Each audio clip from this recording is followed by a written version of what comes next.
Assalamualaikum warahmatullahi wabarakatuh.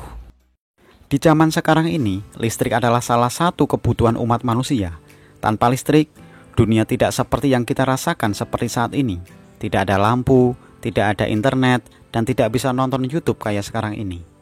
Mungkin di pikiran kalian muncul dari mana asal arus listrik itu. Nah, salah satu pembangkit listrik tenaga angin atau Bayu, yang disingkat PLTP, pembangkit listrik ini mengubah energi gerak dari baling-baling menjadi energi listrik dengan bantuan alat yang bernama generator. Nah, bagaimana cara kerja generator ini sehingga menghasilkan arus listrik? Untuk menemukan jawabannya, mari kita tonton video pembelajaran ini dengan senang dan antusias. Namun sebelum lanjut, silahkan klik tombol like, share, and subscribe di bawah ini. Oke, kita lanjut. Pada video kali ini, kita akan membahas mengenai induksi elektromagnetik. Yang pertama adalah konsep induksi elektromagnetik.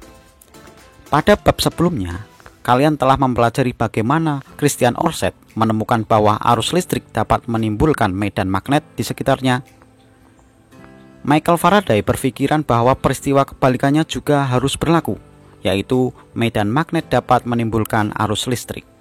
Selama bertahun-tahun, Michael Faraday berhasil membuktikan hal tersebut, yaitu dengan menggerak-gerakkan kawat melalui suatu daerah medan magnet.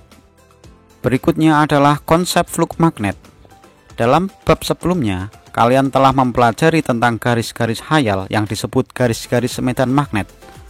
Untuk memudahkan kalian memahami konsep flux magnet, maka flux magnet digambarkan sebagai sejumlah garis medan magnet yang memotong tegak lurus suatu bidang.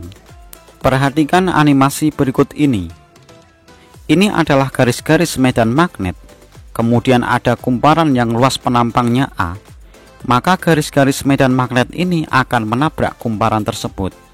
Nah, apabila luasnya diperbesar, maka garis medan magnet akan semakin banyak yang menabrak kumparan tersebut, sehingga flux magnet akan semakin besar. Jadi, flux magnet dapat dirumuskan B kali A kali cos theta. B adalah medan magnet, A itu adalah luas penampang, dan cos theta ini adalah sudut yang terbentuk dari arah normal atau gaya normal kumparan dengan garis medan magnet. Ini adalah arah normal yang sejajar dengan medan magnet. Apabila pada posisi seperti ini, maka sudut theta yang terbentuk adalah 0 derajat karena arah normal sejajar dengan medan magnet. Sehingga nilai flux magnet akan maksimal karena nilai dari cos 0 sama dengan 1. Dan apabila pada posisi seperti ini, maka sudut theta yang terbentuk adalah 90 derajat karena arah normal ini tegak lurus terhadap medan magnet. Karena nilai dari cos 90 itu adalah 0, sehingga nilai flux magnet akan bernilai minimal atau tidak terjadi flux magnet. Berikutnya adalah gaya gerak listrik induksi atau disingkat menjadi GGL induksi. Pertama, perhatikan video ini. Ini adalah batang magnet yang memiliki kutub utara dan selatan, dan arah medan magnet dari utara menuju ke selatan. Di sampingnya ada kumparan atau lilitan atau selenoida yang dihubungkan dengan galvanometer. Galvanometer ini adalah alat yang digunakan untuk mengetahui apakah ada arus listrik yang mengalir. Sebelum magnet digerakkan menuju kumparan dan medan magnet belum menyentuh kumparan, maka galvanometer posisinya diam seperti ini. Hal ini menunjukkan bahwa tidak ada arus yang mengalir. Nah, sekarang kalau saya gerakan masuk ke kumparan, pada saat masuk, medan magnet menabrak kumparan, berarti ada flux magnet di sini, dan jarum galvanometer menyimpang ke kanan. Hal ini membuktikan bahwa di kumparan ini menghasilkan arus listrik. Dan pada saat magnet diam di dalam kumparan, galvanometer menunjukkan posisi seperti semula. Ini artinya di sini tidak ada arus listrik yang mengalir. Kemudian pada saat magnet saya tarik keluar, di sini terjadi perubahan garis medan magnet lagi. atau fluk magnet, dan jarum galvanometer menyimpang ke kiri. Hal ini menunjukkan bahwa ada arus listrik yang mengalir. Karena arusnya bergerak ke kiri dan ke kanan, makanya ini disebut dengan arus bolak-balik. Jadi, arus akan muncul dan mengalir jika magnet ini digerakkan keluar atau masuk pada kumparan. Sehingga, induksi elektromagnetik adalah gejala munculnya arus listrik induksi pada suatu penghantar akibat perubahan jumlah garis gaya magnet. Selain memasukkan atau mengeluarkan magnet, induksi elektromagnetik ini bisa dihasilkan dengan menggerakkan kawat kumparan pada medan magnet, atau juga bisa memutar magnet di sekitar kumparan. Berikutnya adalah faktor-faktor yang mempengaruhi GGL induksi. Perhatikan animasi berikut ini. Ada dua kumparan yang memiliki jumlah lilitan yang sama, namun ketika magnet digerakkan dengan kecepatan yang berbeda antara magnet atas dan bawah, ternyata galvanometer yang menyimpang lebih banyak pada magnet yang digerakkan dengan cepat. Artinya, arus listrik yang mengalir itu lebih banyak. Jadi, faktor yang pertama yang mempengaruhi GGL induksi adalah kecepatan perubahan jumlah garis gaya magnet yang memotong kumparan. Berikutnya, dua magnet digerakkan dengan kecepatan yang sama, namun jumlah lilitan kumparan itu berbeda. Ternyata, galvanometer menyimpang lebih besar pada kumparan yang memiliki lilitan yang banyak. Artinya, arus listrik yang mengalir di sini akan lebih banyak. Jadi, yang mempengaruhi besar GGL induksi adalah banyaknya lilitan kumparan. Jadi, untuk menentukan besar GGL induksi dirumuskan epsilon sama dengan min N kali delta B per delta T. Epsilon adalah GGL induksi satuannya volt, N adalah jumlah lilitan, delta P per delta T adalah kecepatan perubahan jumlah garis gaya magnet. Atau delta P ini sendiri adalah perubahan fluk magnet, satuannya Weber, dan delta T itu adalah perubahan waktu, satuannya sekon. Persamaan ini dikenal sebagai persamaan Faraday atau hukum Faraday.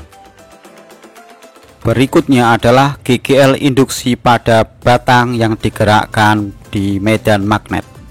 Perhatikan gambar berikut ini.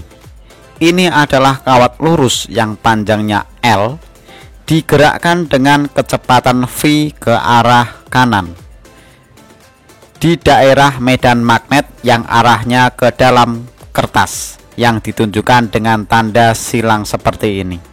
Sehingga arus induksi bisa dicari dengan menggunakan kaidah tangan kanan.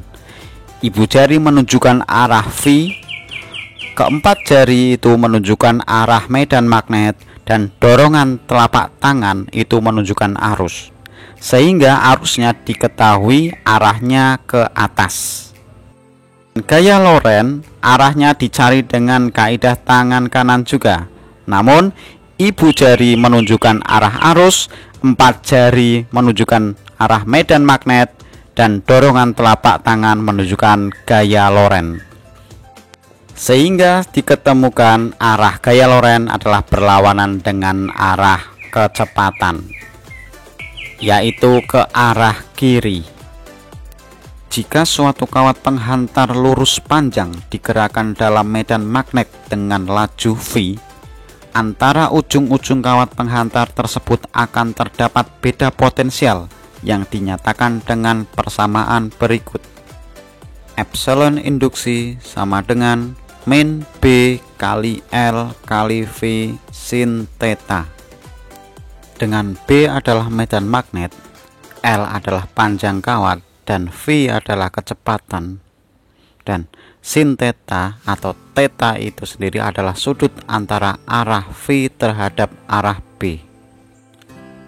Pada gambar, arus listrik akan mengalir dari P menuju Q, kemudian belok ke kiri melewati hambatan R dan kembali ke titik P. Nah, untuk mencari kuat arus yang mengalir pada batang PQ adalah I sama dengan epsilon induksi dibagi dengan hambatan atau R, atau bisa jadi dirumuskan B kali L kali V per R.